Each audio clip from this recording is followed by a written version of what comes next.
These are topics that are very close to our hearts. As of course the Repower EU discussion, I'm very happy that the Hungarian presidency tabled this discussion. We keep pleading for a full implementation of the Versailles Declaration, so a full phase out of Russian fossil fuels.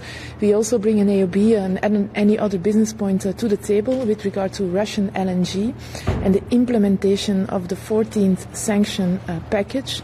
We have seen in Belgium a doubling of the LNG volumes. These LNG volumes are probably destined for security of supply within Europe, but we have difficulty implementing this sanction package. That's why we call for a tracking system, tracking the Russian LNG molecules, but also a coordinated approach by the European Commission to assist LNG importing member states, so that this is an effective sanction put into place so that we can stop fueling the Russian war machine. And last but not least, we also join the AOB of Ireland with regard to the fraud of palm oil effluents. We have seen a huge consumption of palm oil effluents, the so-called POMI, more than is actually produced. So this, we think that there is also a possibility, a very big possibility of fraud.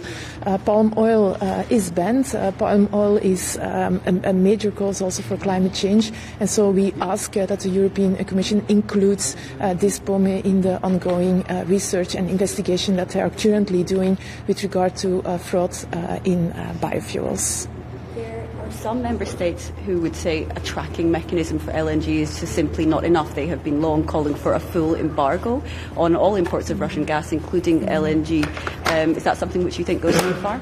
This is, of course, not at the table of energy ministers. The sanction is for heads of states and also foreign affairs.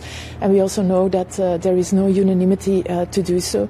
In Energy Council, we have this dual track. We support our leaders that indeed plead for these sanctions. And in the end, it's the best way to proceed. When this is not possible, we need to continue our work.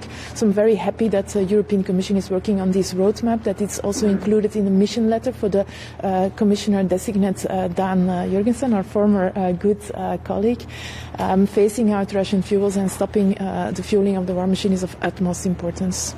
And you mentioned that the Hungarian presidency put this on the table. They're also actively expanding their energy cooperation with Russia. So what do you make of that?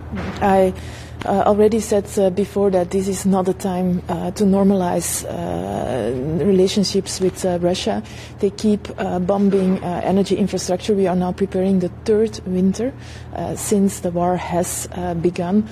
Europe needs to stand focused to end this war and stopping fueling the war machine, but also stand united and coordinated with our Ukrainian friends. Thank you, Minister. Thank you. Bye.